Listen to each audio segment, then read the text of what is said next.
Media NU Punggi, meneguhkan ukhuwah, menebar dakwah. Assalamualaikum warahmatullahi wabarakatuh.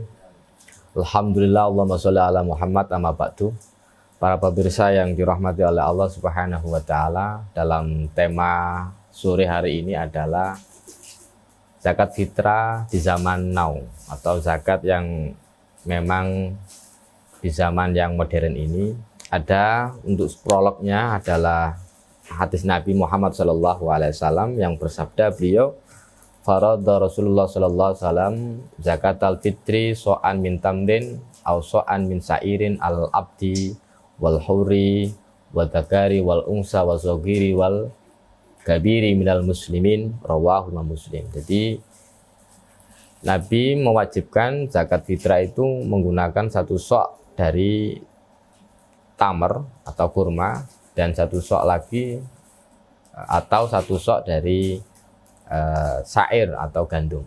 Diwajibkan bagi orang-orang muslim, baik dia budak, baik dia orang merdeka, orang laki-laki, perempuan maupun anak kecil dan dewasa. Dalam menyikapi zakat, menurut madzhab Imam Syafi'i, biasanya orang zaman modern suka mengeluarkan zakat dengan tidak ribet, dengan uang, tidak otong-otong, atau bahasa Jawanya tidak otong-otong pakai beras.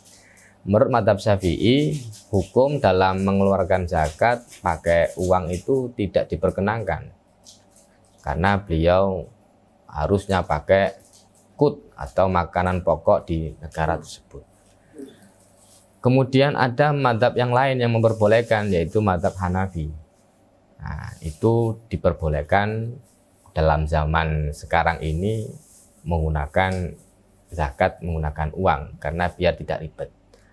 Dalam hal ini kami membawakan satu referensi dari muktamar yang keempat di tahun 1929 di Semarang. Itu ada rekomendasi dari Basumasa LPBNU bahwasanya ada 3 yang untuk dalam masalah zakat dengan uang. Yang pertama adalah yang terbaik adalah menggunakan beras zakat fitrah sekitar, kalau kita kuruskan ke Indonesia, 2,7 kg. Itu pun yang layak dikonsumsi oleh masyarakat. Yang kedua adalah diperbolehkan zakat fitrah menggunakan uang dengan seharga 2,7 kg. Yang ketiga, bagi panitia zakat yang ada di masyarakat, baik di musola maupun di masjid, dianjurkan berkoordinasi dengan Lajisnu yang terdekat. Para pemirsa yang dirahmati oleh Allah Subhanahu wa Ta'ala, untuk dalam perbolehan menggunakan uang, kami membawakan ada dari Kiai Haji Khalil Al-Bangkalani. Beliau di kitabnya menjelaskan wa yusanu ayukhrijaha qabla sholatil id wa yajuzu ikhrajul qimah. Disunahkan sebelum kita melaksanakan sholat id, yaitu melakukan zakat fitrah dengan wa yajuzu ikhrajul qimah. Rajul qimah diperkenankan dalam mengeluarkan zakat menggunakan uang. Itu di kitabnya Mbah Khalil Al-Bangkalani, Al-Majnu' Asy-Syarif halaman 46.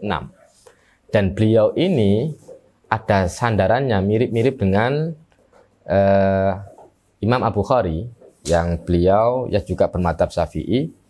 Di Fathul Bari Sarah Ibnu Hajar Al-Asqalani di bab Al-Aradul Zakat, yang bahwasannya ada hadis Abu Bakar pernah mengirimkan tulisan kertas perintah Allah dan Rasul kepada Anas, dan di situ untuk mengeluarkan zakat unta bintu Makhad, dan ternyata kalau di situ tidak diketemukan, maka adanya bintu Labun, maka dapat diterima dan menambahkan 20 dirham atau 2 ekor kambing. Dari sini Ahmad bin Shatiq Al-Ghomari Asy-Syafi'i berkomentar bahwa sahihun fi ahdi qima badal al wajib.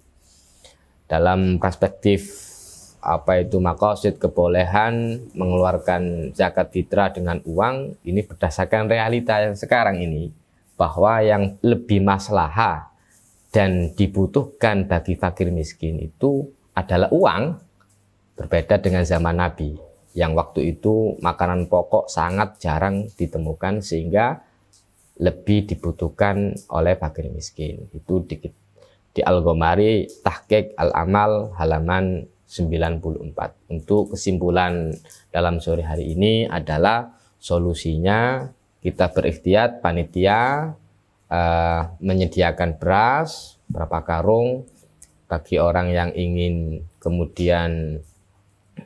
zakat, maka dia harus beli dulu kemudian diniati untuk zakat.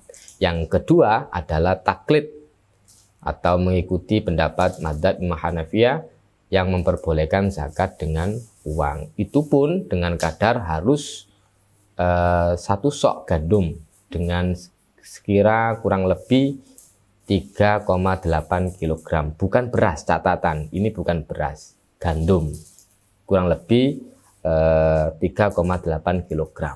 Itu pun referensinya ada di Fiqh Al-Islami juz 4 halaman 272 dan Fathul Mu'in Hamis I'anah juz 2 Sahifa 224.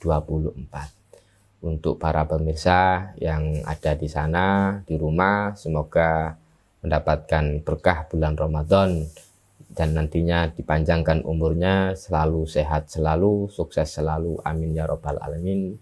Semoga keterangan yang singkat ini menjadikan referensi kaya khazanah Islam keilmuan kita dan terus berkembang. Rabbi zidni ilma, Rabbana atina fid dunya hasanah wa fil akhirati hasanah wa qina adzabannar.